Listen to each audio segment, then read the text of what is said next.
Good news ಶುಭ ಸುದ್ದಿ. ಕರ್ನಾಟಕ ರಾಜ್ಯದಲ್ಲಿ ಕೆಲಸ ಮಾಡ್ತಿರುವಂಥ ಪ್ರತಿಯೊಬ್ಬ ಸರ್ಕಾರಿ ಗುತ್ತಿಗೆ ನೌಕರರು ಹಾಗೂ ಹೊರಗುತ್ತಿಗೆ ನೌಕರರು, ದಿನಗೂಲಿ ನೌಕರರಿಗೆ ಭರ್ಜರಿ ಸಿಹಿ ಸುದ್ದಿ ಅಂತಲೇ ಹೇಳ್ಬೋದು.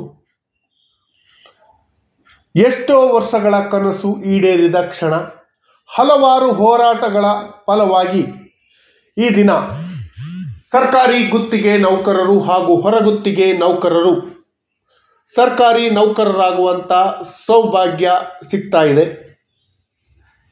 60 ದಿನಗಳಲ್ಲಿ ಸರ್ಕಾರಿ ನೌಕರರಾಗಿ ಘೋಷಣೆ ಮಾಡಬೇಕು ಅಂತ ಹೇಳಿ ಹೈಕೋರ್ಟ್ ಮಹತ್ವದ ತೀರ್ಪನ್ನು ನೀಡಿದೆ.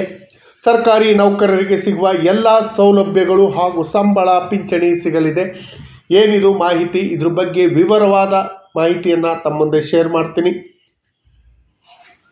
ಈ ಮಾಹಿತಿ ಶೇರ್ ಮಾಡೋದಕ್ಕಿಂತ ಮುಂಚಿತವಾಗಿ ಯಾರೆಲ್ಲ ಈ ಚಾನಲ್ಗೆ ಸಬ್ಸ್ಕ್ರೈಬ್ ಆಗಿಲ್ಲ, ದಯವಿಟ್ಟು ಕೆಳಗಡೆ ಕಾಣ್ತಾ ಇರೋಂಥ ಸಬ್ಸ್ಕ್ರೈಬ್ ಬಟನನ್ನು ಒತ್ತಿ ಬೆಲ್ ಐಕಾನನ್ನು ಕ್ಲಿಕ್ ಮಾಡಿ ಆಲ್ ಅಂತ ಮಾಡಿ.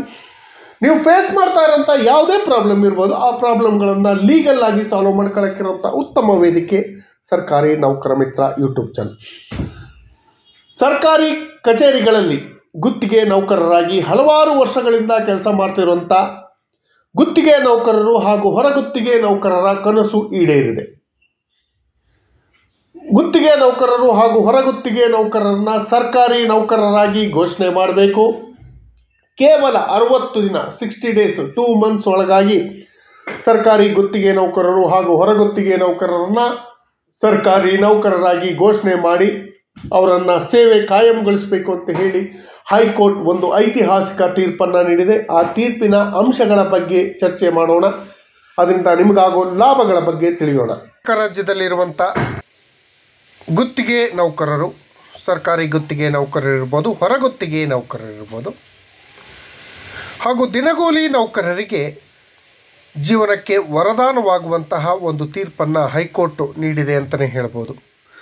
ಸ್ನೇಹಿತರೆ, ಗುತ್ತಿಗೆ ನೌಕರರ ಕಾಯಂ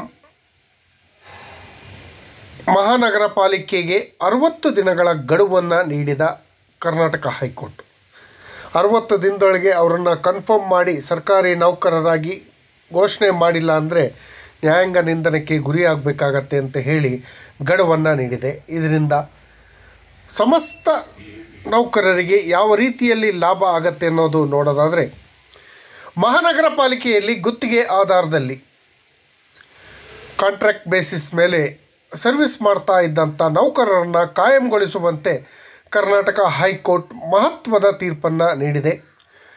ಕನ್ಫರ್ಮ್ ಮಾಡೋಕ್ಕೆ ಪಾಲಿಕೆಗೆ 2 ತಿಂಗಳ ಅವಕಾಶ, ಅಂದರೆ 60 ದಿನಗಳ ಅವಕಾಶವನ್ನು ನೀಡಿದೆ, ಗಡುವನ್ನು ನೀಡಿದೆ.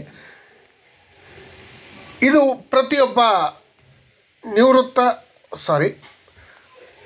ಸರ್ಕಾರಿ ಗುತ್ತಿಗೆ ನೌಕರರು ಹಾಗೂ ಹೊರಗುತ್ತಿಗೆ ನೌಕರರಿಗೆ ವರದಾನವಾಗುವಂತಹ ಮಾಹಿತಿ ಅಂತಲೇ ಹೇಳ್ಬೋದು. ಕರ್ನಾಟಕ ಹೈಕೋರ್ಟ್ನ ಗೌರವಾನ್ವಿತ ನ್ಯಾಯಾಧೀಶರಾದ ಎಸ್ ಸುನಿಲ್ ದತ್ ಯಾದವ್ ಅವರಿದ್ದ ಏಕಸದಸ್ಯ ಪೀಠದಿಂದ ಈ ಆದೇಶವನ್ನು ಹೊರಡಿಸಿದೆ. ಇದು ಪ್ರತಿಯೊಬ್ಬರ ಬಾಳಿಗೆ ವರದಾನವಾಗುವಂಥ ಆದೇಶ ಅಂತಲೇ ಹೇಳ್ಬೋದು. ಮಂಗಳೂರು ಮಹಾನಗರ ಪಾಲಿಕೆಯಲ್ಲಿ ನೀರು ಸರಬರಾಜು ವಿಭಾಗದಲ್ಲಿ ಸೇವೆ ಸಲ್ಲಿಸುತ್ತಿದ್ದ ಭಗವಾನ್ ದಾಸ್ ಮತ್ತು ಇತರೆ ಒಟ್ಟು 16 ಕಾರ್ಮಿಕರು ಸಲ್ಲಿಸಿದ್ದ ಅರ್ಜಿಯನ್ನು ವಿಚಾರಣೆ ಕೈಗೊಂಡ ನ್ಯಾಯಪೀಠ ಈ ಮಹತ್ವದ ತೀರ್ಪನ್ನು ನೀಡಿದೆ. ಮಂಗಳೂರು ಮಹಾನಗರ ಪಾಲಿಕೆಯಲ್ಲಿ ನೀರು ಸರಬರಾಜು ವಿಭಾಗದಲ್ಲಿ ಸೇವೆ ಸಲ್ಲಿಸುತ್ತಿದ್ದಂಥ ಸುಮಾರು 16 ಜನ ಕಾರ್ಮಿಕರ ಸೇವೆಯನ್ನು ಕಾಯಂಗೊಳಿಸಬೇಕು ಅಂತ ಹೇಳಿ ನ್ಯಾಯಪೀಠ ನಿರ್ದೇಶನವನ್ನು ನೀಡಿದೆ.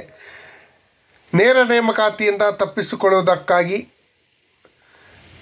ಹೊರಗುತ್ತಿಗೆ ನೌಕರರನ್ನು ನೇಮಕ ಮಾಡಿಕೊಳ್ತಿದ್ದಾರೆ ಎಂಬ ಸುಪ್ರೀಂ ಕೋರ್ಟ್ ನೀಡಿರುವ ವಿವಿಧ ಆದೇಶವನ್ನು ಉಲ್ಲೇಖಿಸಿ ನ್ಯಾಯಪೀಠ ಅರ್ಜಿದಾರರಾದ ಗುತ್ತಿಗೆ ನೌಕರರನ್ನು ಕಾಯಂಗೊಳಿಸುವ ಮನವಿಯನ್ನು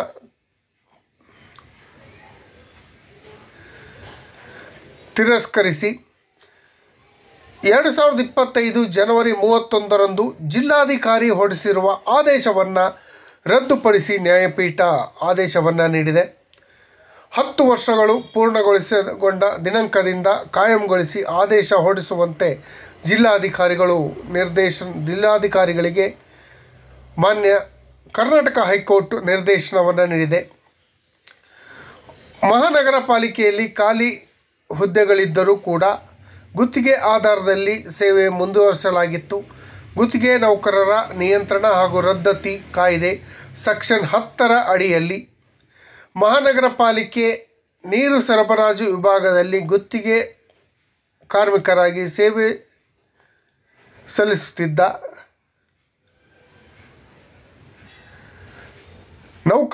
ಗುತ್ತಿಗೆ ನೌಕರರನ್ನ ಸೇವೆ ರದ್ದುಪಡಿಸುವುದಾಗಿ ರಾಜ್ಯ ಸರ್ಕಾರ ಆದೇಶವನ್ನು ನೀಡಿತ್ತು.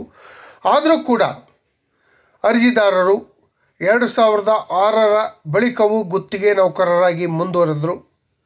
2006ರ ಬಳಿಕ ಸೇವೆ ಸಲ್ಲಿಸಿದಂಥ ನೌಕರರಿಗೆ 2016ರಲ್ಲಿ ರದ್ದುಪಡಿಸಿರುವ ಹೊರತಾಗಿಯೂ ಮಹಾನಗರ ಪಾಲಿಕೆಯಲ್ಲಿ ಅರ್ಜಿದಾರರು ಗುತ್ತಿಗೆ ಕಾರ್ಮಿಕರಾಗಿ ನಿರಂತರ ಸೇವೆಯನ್ನು ಸಲ್ಲಿಸಿದರು. ಈ ನಿರಂತರ ಸೇವೆಯನ್ನು ಪರಿಗಣಿಸಿ ತಕ್ಷಣ